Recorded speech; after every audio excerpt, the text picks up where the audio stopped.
आपल्या सगळ्यांच्या आयुष्यात एक असं वळण येतं जिथे आपण दोन शब्दांच्या मध्ये अडकून पडलेलो असतो. ते दोन शब्द म्हणजे हो आणि नाही. वरवर पाहता हे दोन शब्द अगदी छोटे वाटतात, पण यांच्यात संपूर्ण आयुष्य सामावलेलं असतं. कधी कधी आपण नाही इतक्या घाई बोलून जातो की समोर आलेली संधी आणि आपल्या हक्काची माणसं आपल्या आयुष्यातून निसटून जातात.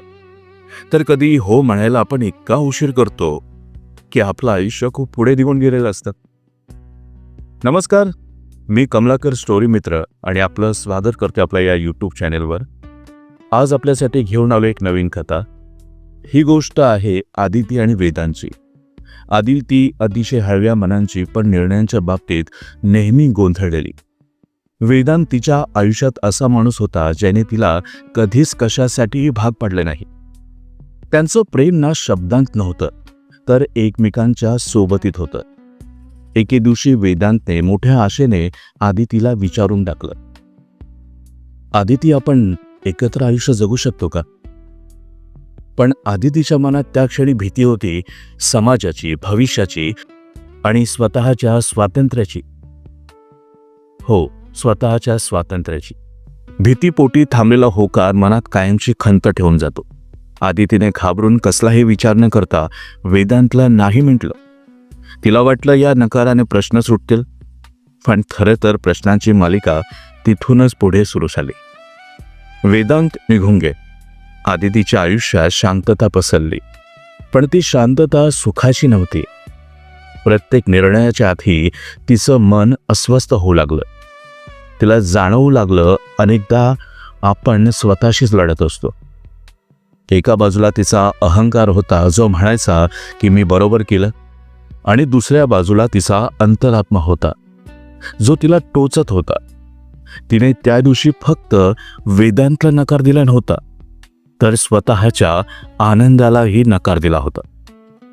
अनुभवाने तिला शिकवलं की आयुष्यात गमावलेली माणसं आणि क्षण बहुतेक वेळा या दोन शब्दांमुळेच दूर जातात. अनेक वर्षानंतर आदिती पुन्हा त्याच जागेवर आली जिथे तिने वेदांतला नाकारलं होतं. तिचं मन आता जड झालं होतं. उशिरा उमगलेलं सत्य आयुष्यभर जड राहतं. मग तिला जाणवलं की जोपर्यंत ती त्या जुन्या नकाराच्या ओझ्याखाली दबलेली राहील तोपर्यंत ती कधीच शांत होऊ शकणार नाही.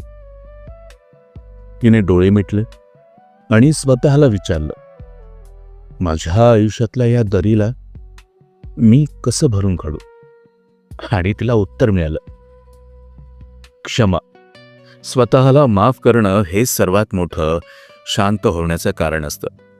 तिने त्या दिवशीचा तो चुकीच्या वेळी दिलेला नाही स्वीकारला आणि ठरवलं की इथून पुढे ती शब्दांपेक्षा स्वतःच्या अंतरात्म्याचा आवाजच जास्त ऐकेल.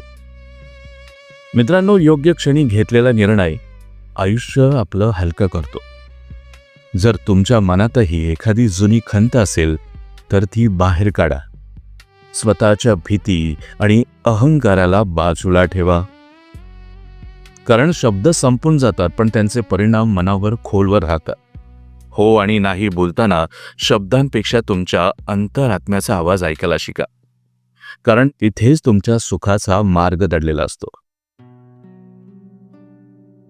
मित्रांनो, शब्द संपतात पण त्याचे परिणाम मनावर खोलवर राहतात. आजची ही गोष्ट ऐकल्यानंतर तुम्हाला काही प्रश्न विचारायचे आहे, ज्याची उत्तरं तुम्हाला स्वतःला विचारायची आहे. तुमच्या आयुष्यात असा एखादा नाही आहे का ज्याचा पश्चाताप तुम्हाला आजही होतो? तुम्ही कधी हो म्हणायला खूप उशीर केलाय का? शब्दांच्या या खेळात तुम्ही तुमच्या अंतरात्म्याचा आवाज ऐकायला विसरलाय का?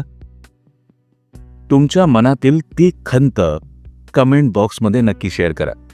कदाचित लिहिल्याने तुमचं मनही थोडं हलकं होईल आणि तुम्ही देखील शांत व्हाल. पुन्हा भेटूया एका नवीन कथेसह. धन्यवाद.